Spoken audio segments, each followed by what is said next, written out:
What's up, MuchMusic? Sadé here, and I'm joined by Daniel from TSN/Bar Down. We're here to talk about the Drake album called For All the Dogs. Okay, so yeah, dropped at 6 a.m. We were not expecting that.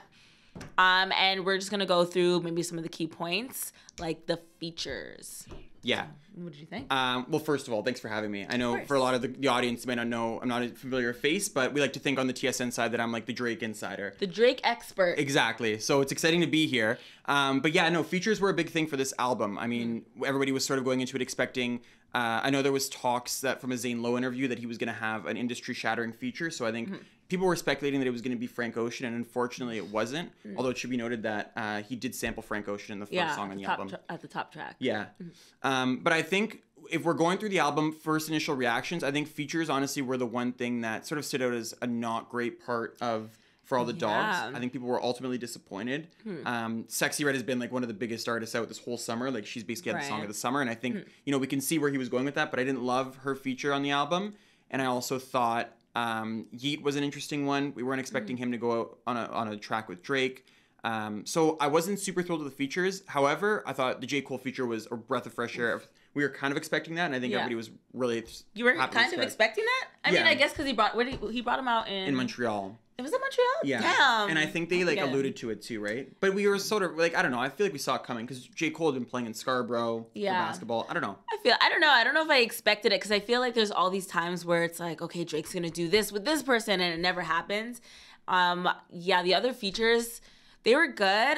They just weren't blowing my mind, really. Yeah. Like, there was nothing that really stood out. I think J. Cole did stand out, though. I will. Yeah. I oh my God. That's my favorite song. Yeah, he did stand out. And I think another thing, too, was we had a Party Next Door feature, which people were generally excited about. I know, like, you're kind of lukewarm on Party, but for the most part, I think a lot of fans were really thrilled about that. And that also didn't really live up to expectations. It feels like when you look at their past stuff, like Recognize, Preach, anything they've done together, With You from Views is like top tier Drake album project, whatever.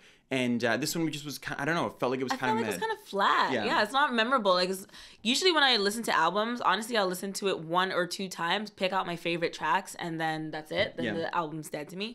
But that definitely wouldn't be one of the songs that I would pick out. Yeah, for sure. Yeah. But interesting. And the other thing too was that the Yeet song. We all kind of saw that coming. Yeah. Because of the promo they did. So everybody sort of knew that was going to happen, and still I think people were kind of disappointed. Because it was, you know, Drake is known to do, even with, he had Tizo Touchdown on the album. So he's the kind of artist that'll sort of try to get the next generation involved. I think Tizo was fine. But, like, again, Yeat's song was just, like, not great to me. I don't know. Yeah, he does a lot of different cosigns. It's really interesting because it'll be people that you don't expect. Like, I didn't see, like, I knew he mentioned Tizo Touchdown earlier. But before that, I would have never seen that he was going to cosign Tizo Touchdown.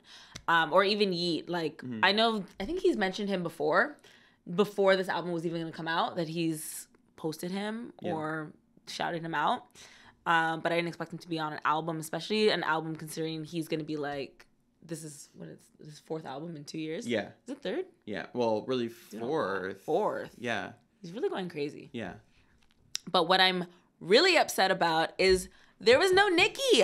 Where was Nicki Minaj? That was another thing too. I think people were shocked at that too because they had also mentioned he had mentioned that she was going to be on the album. I think she mentioned too on Zane Lowe. Yeah, and she said that she has a track on his album and he has a track on her album. Right. So I'm wondering now, was there an issue? Like, you know how sometimes even when SZA was talking about her album, she's like, okay, people didn't get me their verses in, or they said even they were going to do samples, it. Yeah. So just things don't work out.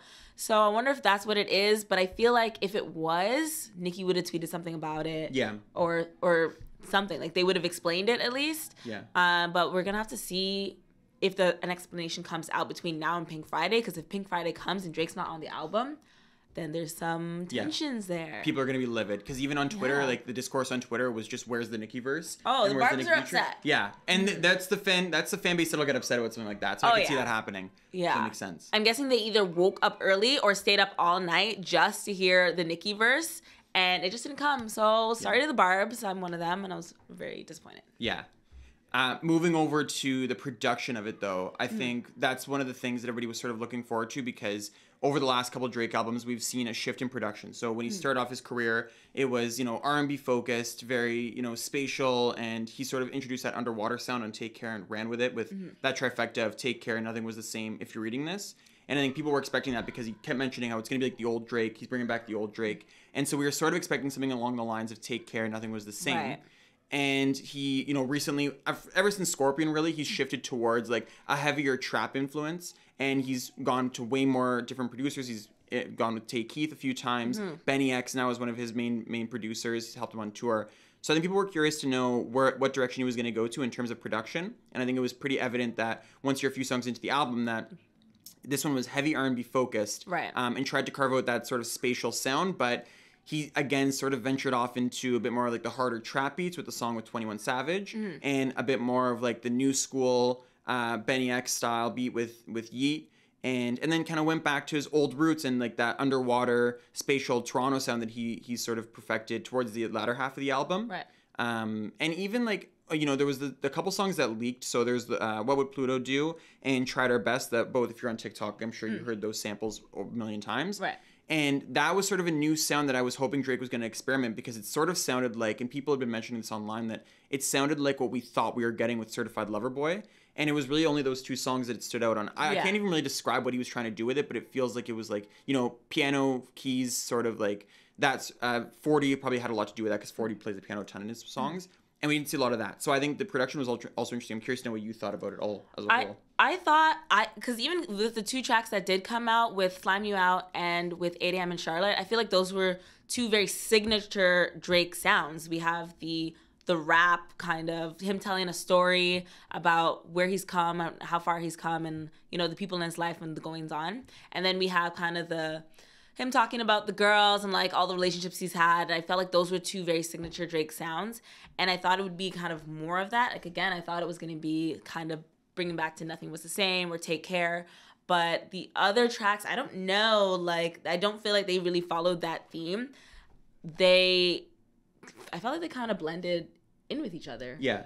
Yeah, it took some. There are some switches in the tracks where it made it feel like it was a different song. Like, I'm trying to remember what song, because I kind of just listened to it through, so I don't remember which songs it happened on. But as I was listening to it, I just kind of was flowing through. Like, the songs just kind of ran into each other. Yeah, that's the thing too. Like, we talk a lot about how concise an album is and whether he can sort of capture the same sound throughout. And that's what he really did with, and when we talk about the trifecta, it's always Take Care, Nothing Was the Same, If You're Reading This, because those were really like his key, that was his key run right there. And every song had its own distinct sound, and he sort of carved out its own identity, right? So Take Care was that like underwater melancholy sound. Then with Nothing Was the Same, it was sort of that like synthetic, like again that like more underwater but R&B focused with a lot of lyricism. And then it felt so Toronto. Yeah, exactly. I feel like that was like Toronto. One of his most Toronto. That's when he carved out that sound exactly with like all the he sort of like that lo-fi beat that 40 introduced, and then he's on the top layer. And then If You're Reading This, like that super punchy, hard trap influenced Atlanta beats, right? So we were hoping he was going to do something like that on this one. And I think he kind of did, because everything did blend together. Yeah. And it was fairly consistent. But I think one interesting thing too was that he was sort of missing a big radio hit that because every album really for Drake is always it's the same formula. It's always one intro song that sort of sets the tone for the album. And again, you look back to that trifecta of Over My Dead Body, Tuscan Leather, and Energy, which all set the tone for each album. I like the intro track. I feel like that could be I thought it was. It was good. It was good. But it wasn't as punchy as I thought it was going to be. Like, it didn't really set the tone. I don't know. I thought it was like, whatever, it was there. The second thing is he always the big radio hit, which I don't think we've seen yet. Maybe Slime You Out is the radio hit, but that doesn't feel like a Drake. It's not like a Nice for What. It's not like a Headlines or something like that. And then the last thing is an introspective outro track that sort of recaps where he's at in his life. And this one didn't really have that. It was more like, it was like along the lines of the album as a whole, but I think we were missing that too, right? So that, like, he definitely went a bit of a different step in production. There were no interludes either. There were. There were two interludes. Yeah, there was the BBL interlude, and there was one about like top parts of songs. Yeah, the BBL interlude was actually really good. It probably felt like it was part of the song. Was it the wait, there was the one where the girl was like, I wasn't in first class. I think that was part of a song. I think it was the end of a song. I was like, these were parts of songs. Yeah, I think that was the end of a song, but there are a couple interludes. But yeah, I like the BBL interlude stood out to me, but the other one didn't necessarily. It was something along the lines. I can't recite it now. I'm not that good. I gotta have a couple of listens I listened to it as I was getting ready, so there was just like few tracks where I would look and be like, okay, what song is this? Yeah. Otherwise, I was just running through it. Yeah. But I remember those ones where this girl was just yelling. She's like, why aren't I in first class? Then we went, and all we were eating was oxtail. Yeah. Oxtail was fire, but switch it up. Yes, exactly. I think that's one with 21. It was everybody was cracking up because even in the group chat, that was blowing up the group chat too. Like everybody was cracking up. I thought that was an interlude. Yeah, it feels like it, and that's sort of that's what's fun about those Drake albums. Like he sort of throws in those things, even with Child's Play. Like Child's Play had a front and back interlude on it, and that's like one of his best songs. One of my favorite Drake tracks. Exactly. And then so after production sort of comes our overall opinion on the album, and I think every Drake fan looks at lyricism, and I know you're probably interested in that too, like what the overall lyricism is. And we weren't really sure what direction he was going to go in because he's talking about old Drake, so we're thinking, okay, it's going to be like introspective relationship theme, but then it's called For All the Dogs, so we're like, is he going to be that like heavy, like trap influence, whatever, like that's what I thought. So initially hearing the title For All the Dogs and just the theme, him wearing the mask and stuff, I thought it was more like gonna be a Gallus album. He's gonna be talking about toxicity and, you know, obviously he's on top. He's gonna be talking about that all the time. But I thought it was gonna be really for the Mandem type album. I don't feel like I got that. I think what it is, maybe is he's reached a point in his life where there are just things that's more important to him. Like even on ADM in Charlotte where he's talking about, yo, make sure you're putting money aside for your taxes. Right. And he mentioned, I don't know what exactly the words were. It was kind of like, this is like a remedy for all the dogs. He didn't use the word remedy. Yeah. He was like, this is a remedy for all the dogs. So I'm assuming if you're a dog, really take in the lyrics, and there are probably some gems in there for you. Yeah.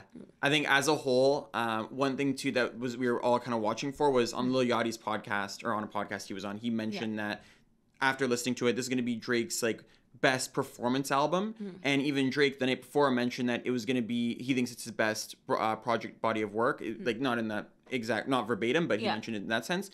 So do you think this is really one of his best, or I think like on first listen it's hard, but where do you put this in his discography? I definitely need to listen to it over again. I feel like even his last, which one was it? Even on Her Loss, there were tracks that didn't catch me when I first listened to it, but then I would hear it in a car passing by, or I'd hear it at like a bar or something, and be like, yo, what song is that? Like, that's Drake? Yeah. And I was like, wait a second, and I'm catching things I never caught the first time. So I definitely think that's going to be the case where I'm just going to hear the song on its dolos and then appreciate it more.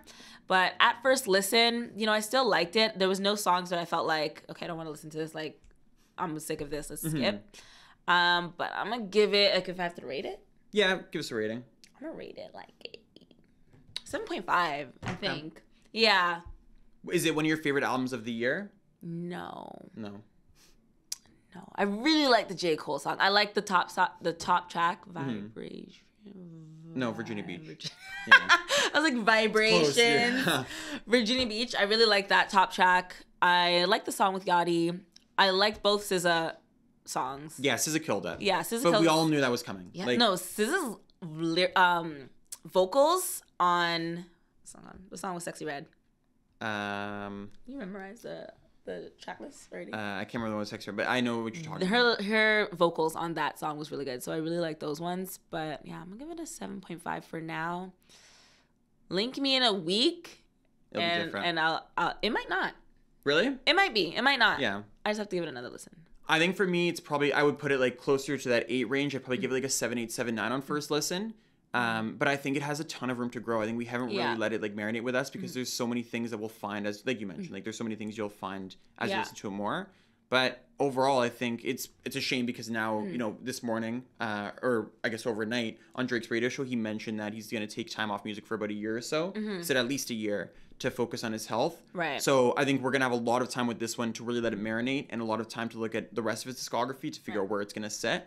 But yeah, interesting to note that, you know, he puts out this album and sort of, and it's crazy because he did it on tour. Like imagine doing 23 songs while you're touring the US and then just says, okay, no more music for a year or so. Yeah, exactly. But he said if he gets bored, he might drop another one. Yeah, I'm sure. We'll see. I'm hoping he gets bored. So. Yeah. You're like, I hope so. Yeah. And he has tracks coming out, like he got maybe with Nicki. He has the ones with DJ Khaled coming out too. DJ Khaled announced it at one of, I don't know if you Yes. saw it when he had to sign. But I would honestly say I like his last 3 albums better than this one. I think this one, maybe it's just more introspective and it's more mature. I think a lot of the other ones he was having more fun with. So maybe that's just my preference. But yeah, I'm going to say, honestly, Nevermind, Certified Lover Boy, and Her Loss, I like better. But also they've had time to marinate. Right. So Yeah, I think this one will be different. Yeah. But listen, thanks for having me. This was fun. Of course. And for everybody else, enjoy your listening of the album. Yeah, let us know what you guys thought. Who was your favorite feature on the album? Who do you think should have been on the album? Nicki Minaj. And let us know. We're excited to hear your opinion. Until then, much love.